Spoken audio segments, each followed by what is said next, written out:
भगवद गीता का 3रा अध्याय कर्म योग के नाम से प्रसिद्ध है। इसमें श्री कृष्ण अर्जुन को कर्म के महत्व को समझाते हैं। अर्जुन युद्ध करने से हिचकिचा रहे थे और ज्ञानयोग की ओर झुकाव दिखा रहे थे, तब श्री कृष्ण उन्हें कर्मयोग का उपदेश देते हैं। इस अध्याय में श्री कृष्ण बताते हैं कि कर्म करना मनुष्य का धर्म है और निष्काम भाव से कर्म करने से मुक्ति प्राप्त की जा सकती है। यहाँ कर्म का अर्थ केवल शारीरिक श्रम नहीं है, बल्कि हर प्रकार के कर्म को समर्पण भाव से करना है, बिना फल की इच्छा के।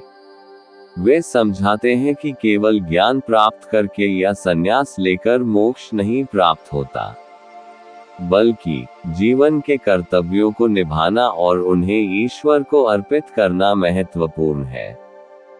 कर्मयोग का सिद्धांत यह है कि हमें अपने कर्मों का फल ईश्वर पर छोड़कर अपने कर्तव्यों का पालन करना चाहिए।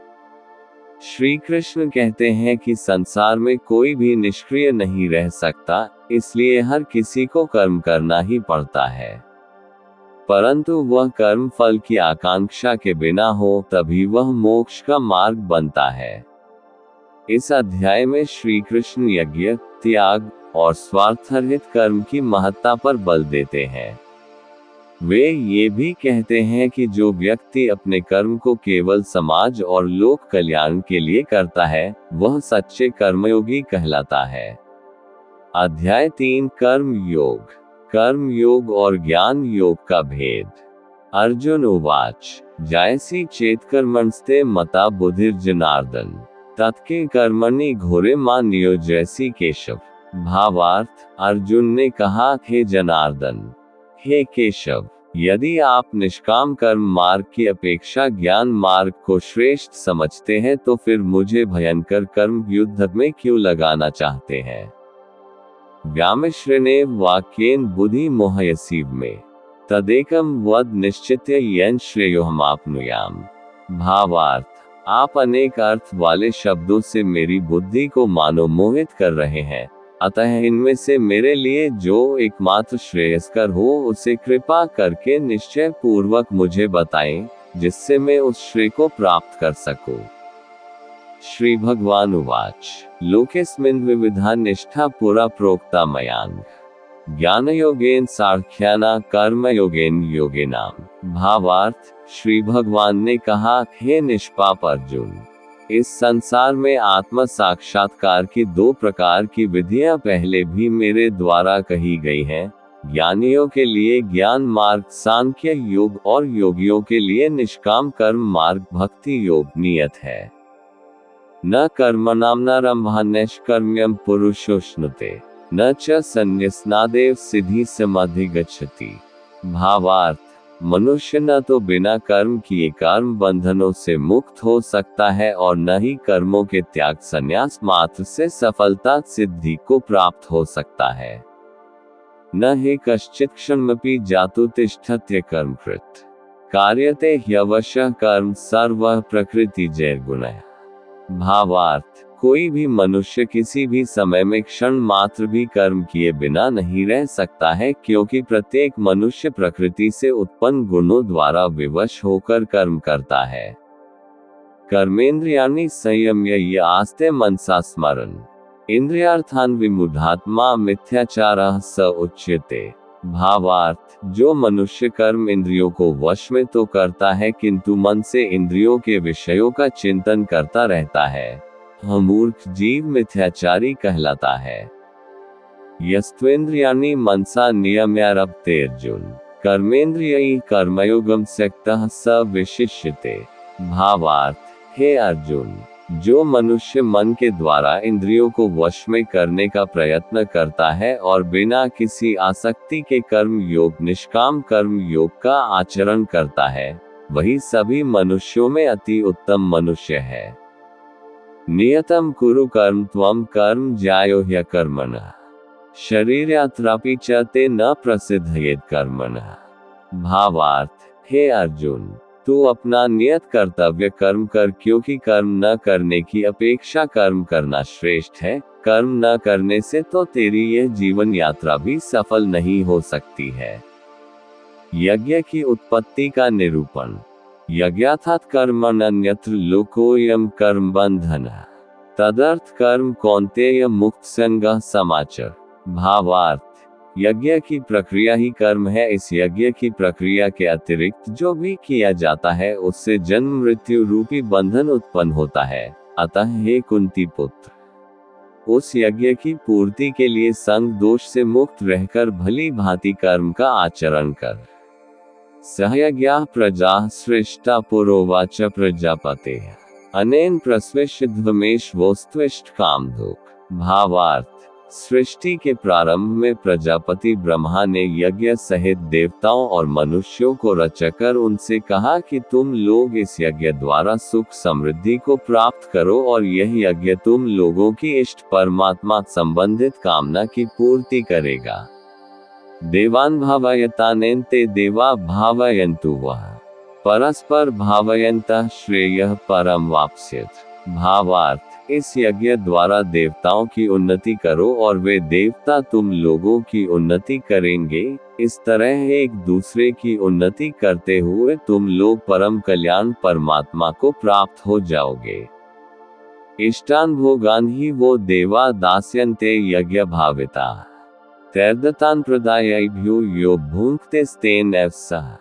भावार्थ, यज्ञ द्वारा उन्नति को प्राप्त देवता तुम लोगों की सभी आवश्यकताओं की पूर्ति करेंगे, किंतु जो मनुष्य देवताओं द्वारा दिए हुए सुख भोगों को उनको दिए बिना ही स्वयं भोगता है, उसे निश्चित रूप से चोर समझना चाहिए। यज्ञशिष्टाशिनः संतो मुच्यन्ते सर्वकिल्बिषैः भुञ्जते ते त्वघ पापा ये पचन्त्यात्म कारणात्।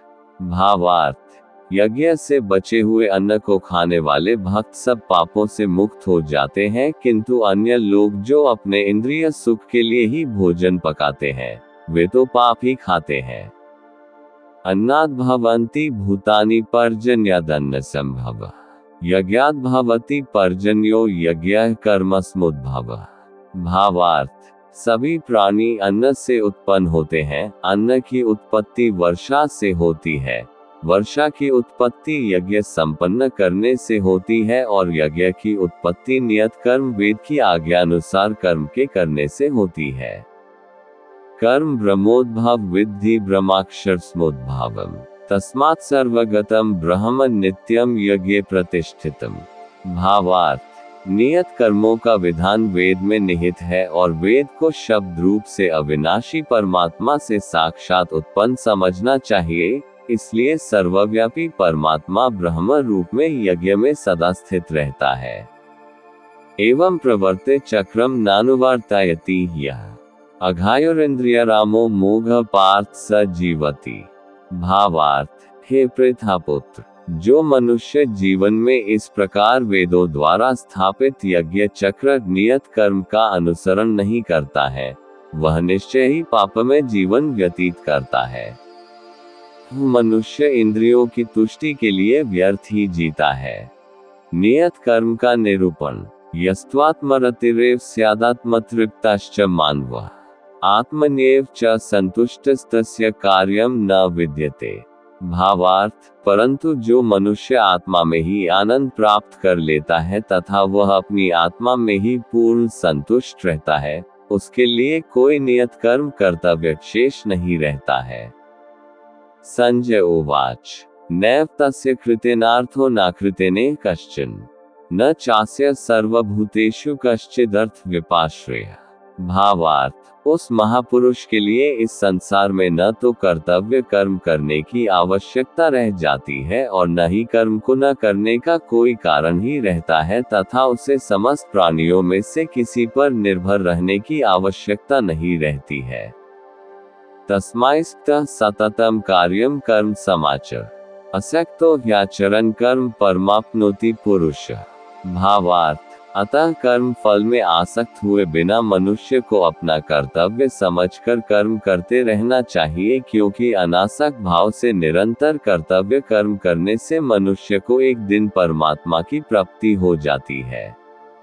कर्मण्येव हि संसिद्धिमास्थिता जनकादयः लोक संग्रह में वापि संपश्यन् कर्तुमर्हसि। भावार्थ, राजा जनक जैसे अन्य मनुष्यों ने भी केवल कर्तव्य कर्म करके ही परम सिद्धि को प्राप्त की है, अतः संसार के हित का विचार करते हुए भी तेरे लिए कर्म करना ही उचित है। यद्यदाचरति श्रेष्ठस्तत्तदेवेत्रो जनः स यत्प्रमाण कुरुते लोकस्तदनुवर्तते। भावार्थ, महापुरुष जो जो आचरण करता है, सामान्य मनुष्य भी उसी का ही अनुसरण करते हैं। वह श्रेष्ठ पुरुष जो कुछ आदर्श प्रस्तुत कर देता है, समस्त संसार भी उसी का अनुसरण करने लगता है। न मे पार्थास्ति कर्तव्यम त्रिषु लोकेषु किंचन नान्वाप्तम वाप्तव्यम वर्त एव च कर्मणि। भावार्थ, हे पृथापुत्र, तीनों लोकों में मेरे लिए कोई भी कर्तव्य शेष नहीं है, न ही किसी वस्तु का अभाव है, न ही किसी वस्तु को प्राप्त करने की इच्छा है, फिर भी मैं कर्तव्य समझकर कर्म करने में लगा रहता हूँ। यदि यह न वर्तेयम जातु कर्मण्यतन्द्रितः मम वर्तमानुवर्तन्ते मनुष्याः पार्थ सर्वशः।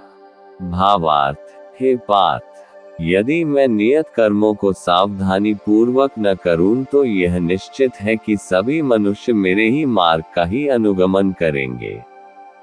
यदि उत्सीदेयुर्मे लोका न कुर्या कर्म चेदहम संकरस्य च कर्ता स्यामुपहन्यामिमाः प्रजाः।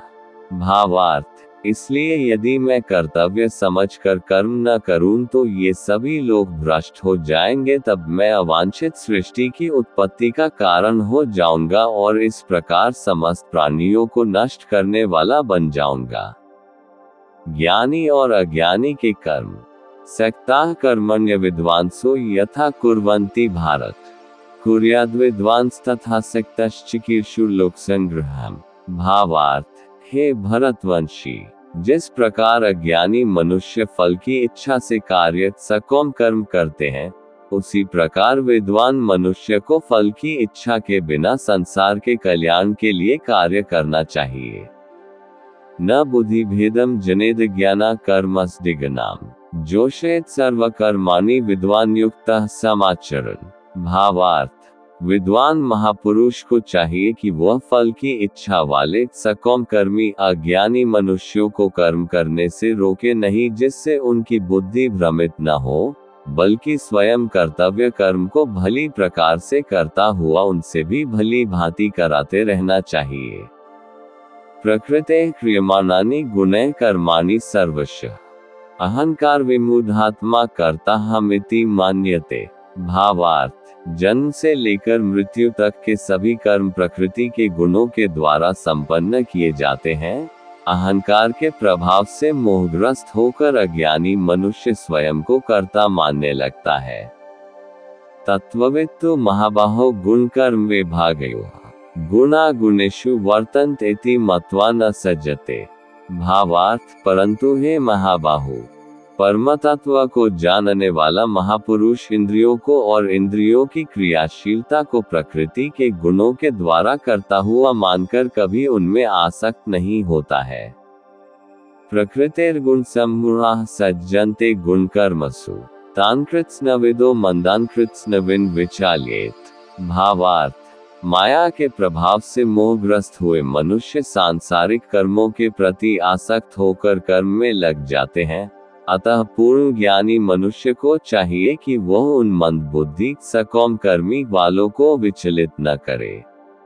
मयि सर्वाणि कर्माणि सन्न्यस्याध्यात्मचेतसा निराशीर्निर्ममो भूत्वा युध्यस्व विगतज्वरः। भावार्थ, अतः हे अर्जुन, अपने सभी प्रकार के कर्तव्य कर्मों को मुझ में समर्पित करके पूर्ण आत्मज्ञान से युक्त होकर आशा, ममता और संताप का पूर्ण रूप से त्याग करके युद्ध कर। ये मे मतमिदं नित्यमनुतिष्ठन्ति मानवाः श्रद्धावन्तोऽनुसूयन्तो मुच्यन्ते तेति कर्मभिः। भावार्थ, जो मनुष्य मेरे इन आदेशों का ईर्ष्या रहित होकर श्रद्धा पूर्वक अपना कर्तव्य समझकर नियमित रूप से पालन करते हैं, वे सभी कर्मफलों के बंधन से मुक्त हो जाते हैं। ये त्वेतदभ्यसूयन्तो नानुतिष्ठन्ति मे मतम् सर्वज्ञान विमूढ़ास्तान् विद्धि नष्टान् चेतसः। भावार्थ, परंतु जो मनुष्य ईर्ष्यावश इन आदेशों का नियमित रूप से पालन नहीं करते हैं, उन्हें सभी प्रकार के ज्ञान में पूर्ण रूप से भ्रमित और सब ओर से नष्ट भ्रष्ट हुआ ही समझना चाहिए। सदृशम चेष्टते स्वस्याः प्रकृतेर्ज्ञानवानपि प्रकृतिं यान्ति भूतानि निग्रह की करिष्यति। भावार्थ, सभी मनुष्य प्रकृति के गुणों के अधीन होकर ही कार्य करते हैं। यद्यपि तत्वदर्शी ज्ञानी भी प्रकृति के गुणों के अनुसार ही कार्य करता दिखाई देता है, तो फिर इसमें कोई किसी का निराकरण क्या कर सकता है। इन्द्रियस्येन्द्रियस्यार्थे रागद्वेषौ व्यवस्थितः तयोर्वशमागच्छेत् तो ह्यस्य परिपन्थिनो। भावार्थ, सभी इंद्रियां और इंद्रियों के विषयों के प्रति आसक्ति, राग और विरक्ति, द्वेष नियमों के अधीन स्थित होती है। मनुष्य को इनके अधीन नहीं होना चाहिए, क्योंकि दोनों ही आत्मा साक्षात्कार के पथ में अवरोध उत्पन्न करने वाले हैं। श्रेयान् स्वधर्मो विगुणः परधर्मात् स्वनुष्ठितात् स्वधर्मे निधन श्रेयः परधर्मो भयभयः। भावार्थ, दूसरों के कर्तव्य धर्म को भली भांति अनुसरण नकल करने की अपेक्षा अपना कर्तव्य पालन स्वधर्म को दोषपूर्ण ढंग से करना भी अधिक कल्याणकारी होता है। दूसरे के कर्तव्य का अनुसरण करने से भय उत्पन्न होता है, अपने कर्तव्य का पालन करते हुए मरना भी श्रेयस्कर होता है। कामना रूपी शत्रु का शमन। अर्जुन उवाच अथ केन प्रयुक्तोय पापं चरति पुरुषः अनिच्छन्नपि वार्ष्णेय बलादेव नियोजितः। भावार्थ, अर्जुन ने कहा, हे वृषणवंशी, मनुष्य न चाहते हुए भी किसकी प्रेरणा से पाप कर्म करता है, यद्यपि लगता है कि उसे बलपूर्वक पाप कर्म के लिए प्रेरित किया जा रहा है। श्री भगवान उवाच कामश् क्रोधश् रजोगुण समुद्भवः महाशनो महापापमा विद्धयन् हि वैरिणम्। भावार्थ, श्री भगवान ने कहा, इसका कारण रजोगुण से उत्पन्न होने वाले काम, विषय वासना और क्रोध बड़े पापी है, तो इन्हें ही इस संसार में अग्नि के समान कभी न तृप्त होने वाले महान शत्रु समझ। भूमेनाव्रियते वह्निर्यथादर्शो मलेनच यथोल्बेनावृतो गर्भस्तथा तेनेदमावृतम्। भावार्थ, जिस प्रकार धुएं से अग्नि और धूल से दर्पण ढक जाता है तथा जिस प्रकार गर्भाशय से गर्भ ढका रहता है, उसी प्रकार कामनाओं से ज्ञान ढका रहता है। आवृत ज्ञान में तेन ज्ञानिनो नित्य वैरिणा कामरूपेण कौन्तेय दुष्पूरिणा नलेनच। भावार्थ, हे कुंती पुत्र, इस प्रकार शुद्ध चेतन स्वरूप जीवात्मा का ज्ञान कामना रूपी नित्य शत्रु द्वारा ढका रहता है, जो कभी भी तुष्ट न होने वाली अग्नि की तरह जलता रहता है। इंद्रियाणि मनो बुद्धिरस्याधिष्ठान मुच्यते एतर्विमोहयत्येष ज्ञानमावृत्य देहिनम्। भावार्थ, इंद्रियां, मन और बुद्धि कामनाओं के निवास स्थान होते हैं। इनके द्वारा कामनाएं ज्ञान को आच्छादित करके जीवात्मा को मोहग्रस्त कर देती है। तस्मात् त्वमिन्द्रियाण्यदो नियम्य भर्तर्षभ पापमान प्रजिह्येन ज्ञान विज्ञान नाशनम। भावार्थ, अतः ये भरतवंशियों में श्रेष्ठ, तू प्रारंभ में ही इंद्रियों को वश में करके और आत्मज्ञान और आत्म साक्षात्कार में बाधा उत्पन्न करने वाली इन महान पापी कामनाओं का ही बलपूर्वक समाप्त कर। इंद्रियाणि पराण्यहुरिन्द्रियेभ्यः परमनः मनसस्तु परा बुद्धिर्यो बुद्धेः परतस्तु सः। भावार्थ, हे अर्जुन, इस जड़ पदार्थ शरीर की अपेक्षा इंद्रियां श्रेष्ठ है, इंद्रियों की अपेक्षा मन श्रेष्ठ है, मन की अपेक्षा बुद्धि श्रेष्ठ है, और जो बुद्धि से भी श्रेष्ठ है, तू वही सर्वश्रेष्ठ शुद्ध स्वरूप आत्मा है। एवं बुद्धेः पर बुद्ध्वा संस्तभ्यात्मानमात्मना जहि शत्रु महाबाहो कामरूप दुरासदम्। भावार्थ, इस प्रकार हे महाबाहु अर्जुन, स्वयं को मन और बुद्धि से श्रेष्ठ आत्मा रूप समझकर बुद्धि के द्वारा मन को स्थिर करके तो कामनाओं रूपी दुर्जय शत्रुओं को मार। ओम तत्सदिति श्रीमद्भगवद्गीतासु उपनिषत्सु ब्रह्मविद्यायां योगशास्त्रे श्रीकृष्णार्जुन संवादे कर्मयोगो नाम तृतीयोऽध्यायः। इस प्रकार उपनिषद, ब्रह्मविद्या तथा योग शास्त्र रूप श्रीमद् भगवद गीता के श्री कृष्ण अर्जुन संवाद में कर्म योग नाम का तीसरा अध्याय संपूर्ण हुआ। हरि ओम तत्सत। भगवद गीता का तृतीय अध्याय कर्म योग के नाम से प्रसिद्ध है, जिसमें श्री कृष्ण अर्जुन को कर्म का महत्व समझाते हैं। अर्जुन युद्ध से विचलित होकर ज्ञानयोग की ओर झुकते हैं, तब श्री कृष्ण उन्हें कर्मयोग के सिद्धांत को समझाते हैं कि मनुष्य को निष्काम भाव से कर्म करना चाहिए, अर्थात बिना फल की इच्छा के कर्म में संलग्न रहना चाहिए। श्री कृष्ण बताते हैं कि संसार में कोई भी व्यक्ति कर्म किए बिना नहीं रह सकता। हर किसी को अपने कर्तव्यों का पालन करना आवश्यक है। इसलिए ज्ञान या संन्यास के माध्यम से मुक्ति पाने की बजाय अपने कर्तव्यों को पूरी निष्ठा और समर्पण के साथ निभाना चाहिए। श्री कृष्ण यज्ञ की अवधारणा को समझाते हुए कहते हैं कि प्रत्येक कर्म को यज्ञ मानकर करना चाहिए। यज्ञ का अर्थ है अपने स्वार्थ को त्याग कर लोक कल्याण के लिए कर्म करना। इस तरह किया गया कर्म मनुष्य को बंधन में नहीं बांधता, बल्कि उसे मोक्ष की ओर ले जाता है। कर्मयोग का मूल सिद्धांत यह है कि फल की चिंता किए बिना केवल कर्म करना ही मनुष्य का धर्म है। जो व्यक्ति निष्काम भाव से कर्म करता है, वही सच्चा कर्मयोगी होता है। इस अध्याय में श्री कृष्ण ने कर्म की अनिवार्यता, यज्ञ और स्वार्थरहित कर्म के महत्व को विस्तार से समझाया है।